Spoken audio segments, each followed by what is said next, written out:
Hello, and welcome back to the Misty Morrison podcast. I'm your host, Misty Morrison, and this is episode 51 of Was I in the Wrong?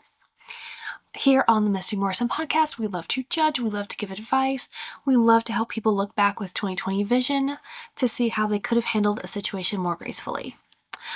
Before we get into our stories for the day, our regular housekeeping, whether you are new or returning, please remember to engage with content to help the channel grow. Whether you are watching on YouTube, listening on podcast, watching shorts on YouTube, TikTok, Reels on Instagram, or Facebook, please remember to engage with the content to help the channel grow. Rate, review, like, comment, subscribe, share it with a friend if you liked it, leave your thoughts on stories down below, all the things. Long form content is posted every Tuesday and Thursday at 5 a.m. And all of my short form content is posted on daily 6 a.m. and 6 p.m. All right, into our stories for the day.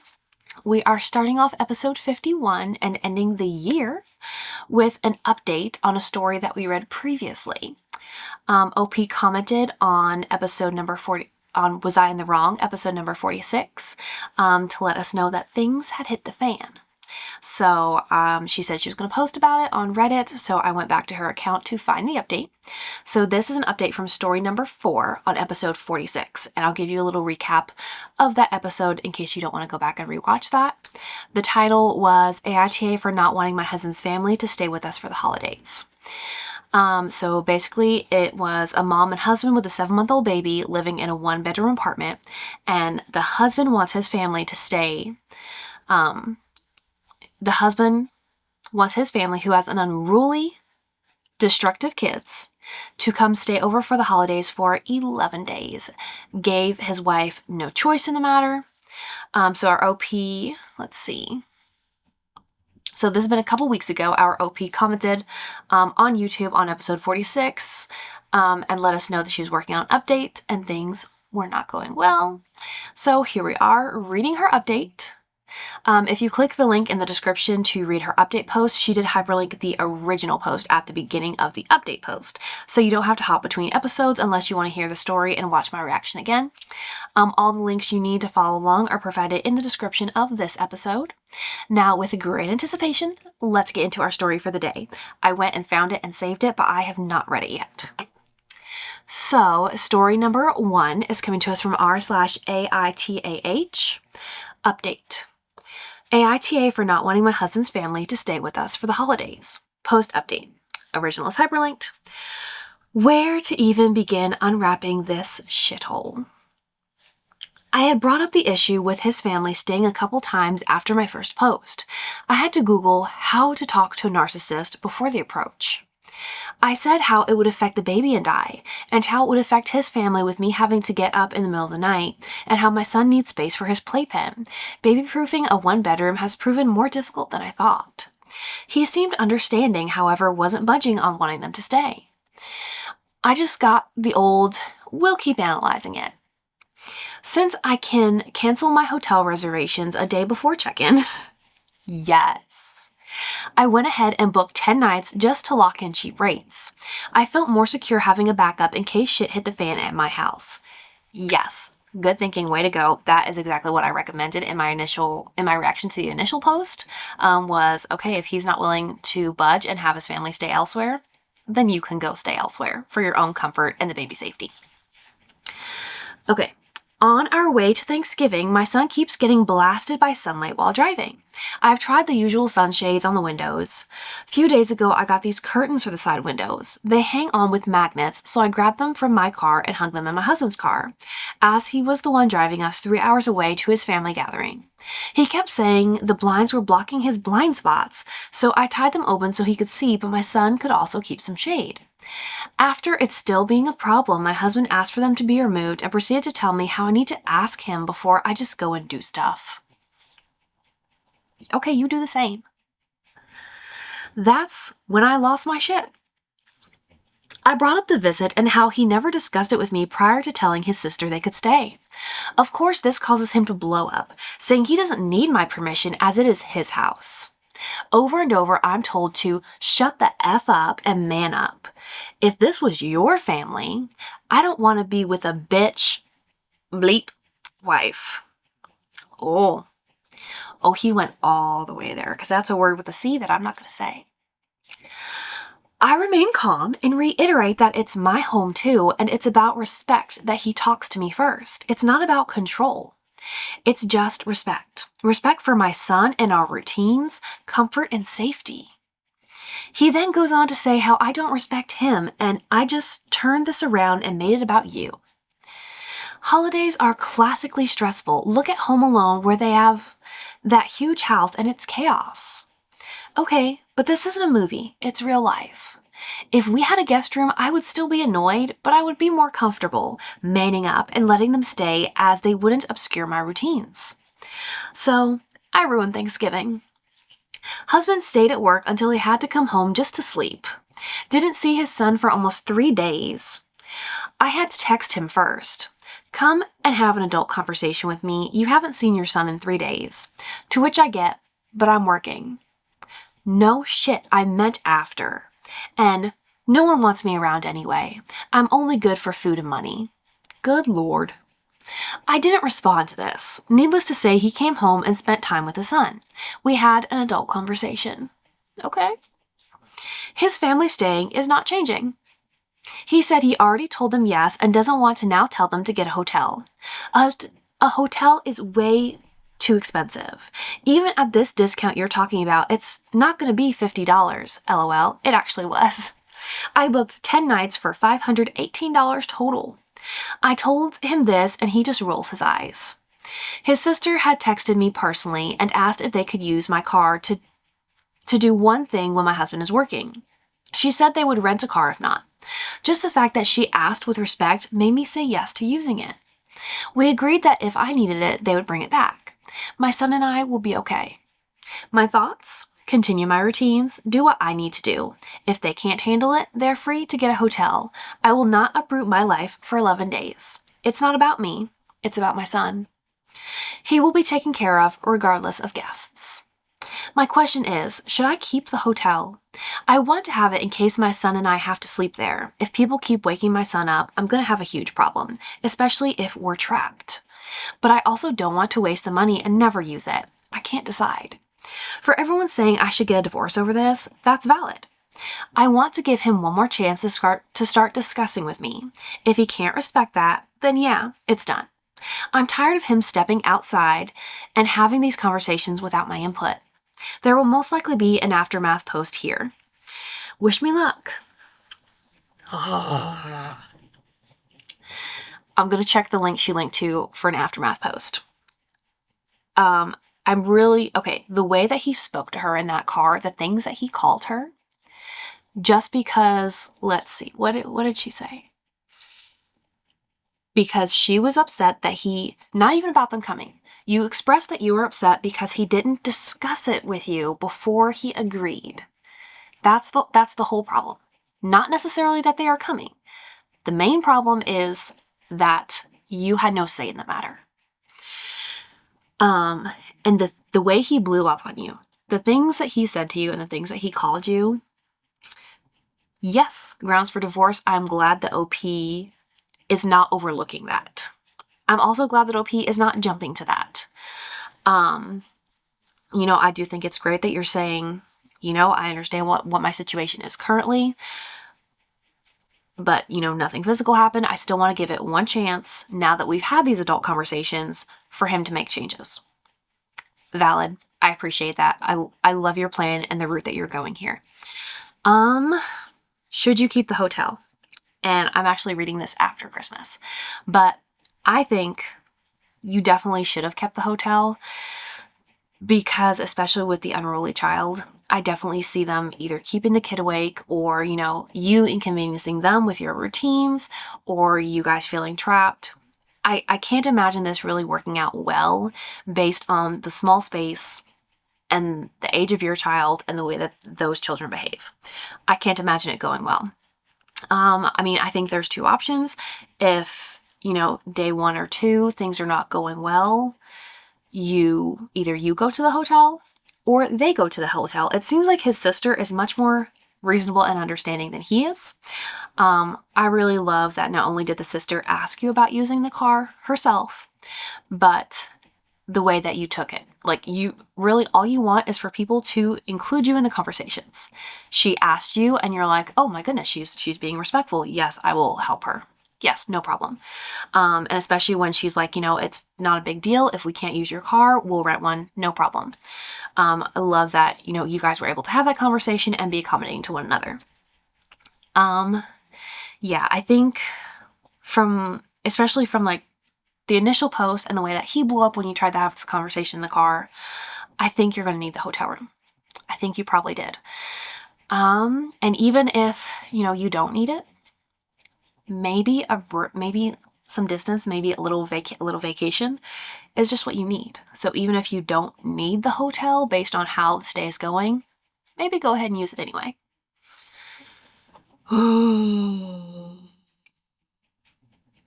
Okay.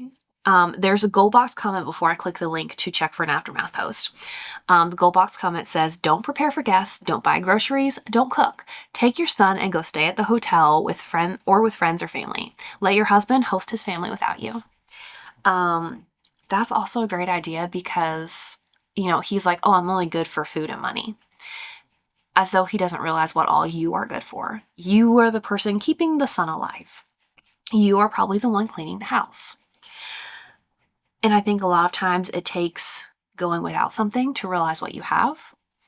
I think you going ahead and staying at the hotel for 10 days can possibly make a big difference in his attitude. So let's see, because OP posted the update 25 days ago. We are past Christmas now. The day I'm recording this is December 27th. So let's see if there is a post. Oh, I'm so eager.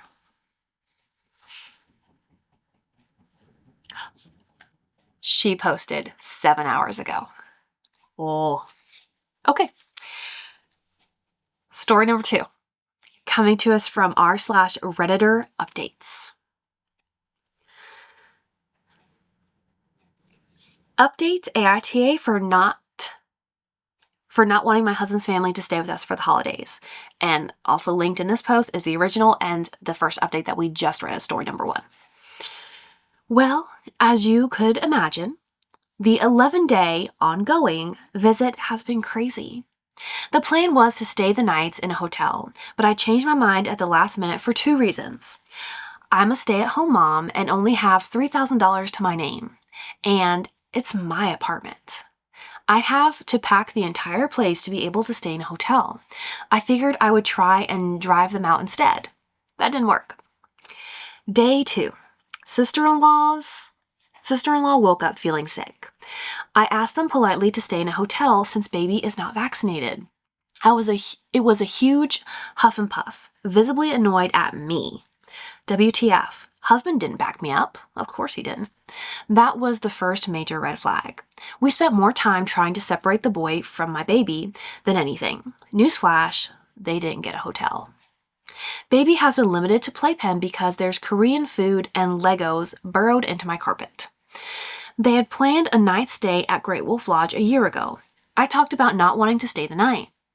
We're only 30 minutes from the apartment. I'd rather not bring half the house. We talked about this a few times over time. Come time to go, my husband asked if I brought the pack and play. We had to drive separately. I said, no, we talked about this. Of course, he conveniently doesn't remember. I did not go back for it. We hung out for a few hours, had dinner, and baby and I went home. My husband and I have been sleeping in the living room so baby can sleep in peace. He's a light sleeper compared to other babies. So with visitors, husband insists on moving back into the room. He wakes up around 5. I try my best to wake him before the alarm goes off. I succeed only once. Now my baby has been waking around 5 a.m. since Christmas. He used to sleep until 6:30 to 7. I worked hard to get baby into a good sleep schedule. I can't help but blame it on the company and the alarm. Second major red flag, not caring about my sleep and saying, you're a mother, it's your job. I want to do more than sleep and take care of a baby. And sleep Sleep deprivation, regardless of what your job is, especially if your job is to keep a whole human alive, sleep deprivation matters. The stress of visitors has made trivial things look big. It's my son's first Christmas, and we had picked a cute stocking for him. Without telling me, they swapped it for the 5-year-olds. Now we asked them if he needed a regular size stocking. They said, no, just get small ones for decoration. Needless to say, I was more pissed than I should have been. 'Cause you're sleep deprived. Last night we were eating at a pizza place and wanting to split a few different flavors. Sister-in-law's wife hates red sauce. We all got pizzas without it. Everyone got the one they wanted. When I said my choice, I got an I don't want a lot of meat. Even though sister-in-law only ate 2 slices. Again, trivial in the grand scheme, but feeling pushed to the side the whole time makes trivial seem large. Pumping in the bathroom alone was bad enough until I put my foot down and just used a breastfeeding cover at the kitchen table. I always got, "What are you doing in the bathroom?" when they all knew I was pumping. I'm taking a bunch of equipment with me, not to mention asking the group if they need to use it before I go in. 6 people using one bathroom wasn't as chaotic as I imagined. However, this morning my husband was in the bathroom and the 5-year-old had to pee. Instead of waiting, they emptied a plastic bottle and let him pee in it. In my kitchen. I can't make this shit up. This morning my son woke at 4:45. His sleep got messed up. From Christmas morning and the alarm, just as I predicted. I had enough. I told my husband I'm through with him. He tried calling me a that starts with a C multiple times, saying he should have never had a baby with a weak woman. You never sleep with the baby sleeps. I have insomnia. I try to wait until they left, but I just can't take it. No regard for my son or I. Oh, and my husband said he was sick the other night, yet refused to leave the bed. Now I'm sick, and I'm sure my baby was sick yesterday. I wish you wouldn't get so worked up over this. Baby will be fine. The worst anyone will get is a cold. The fact that he doesn't care if anyone gets sick is inexcusable. Both him and his sister didn't care. Baby's never been so fussy and tired than yesterday. No respect for my son is the final breaking point for me. Thanks to the amount of comments on my original post, I realized how brainwashed I've been. This is a textbook narcissist that I wasted 7 years with. I hate to spring this on someone at Christmas, no matter how bad they made me feel, but I had to say it. Now it's a matter of where we'll go, but we'll get there. Oh. Golly. I mean, from the update post, I'm not surprised that this is where it ended up. Let's see. Yeah, I mean, you reached your breaking point. Like you said you'd give him a chance. A second chance. Okay, Christmas came around. Nothing changed. He's still disrespecting you. He's still not caring about your needs, your son's needs, your feelings on the matter of anything. Like you said, you've been pushed aside through like everything, even as far as just like picking what you're gonna eat for dinner. You said you're through. But I think it was the previous post, you also said that right now, you say, now it's a matter of where we'll go. But I think in the previous post, you said that it was your apartment. In my mind, like if it's your apartment, if only your name is on it, or if your name is primary, you and the baby stay there. Okay, if the apartment is in his name, fine. You leave. Use your $3,000 as quickly as you can to, either probably rent a place. And find a good lawyer so you get not only that child support, but also that spousal support.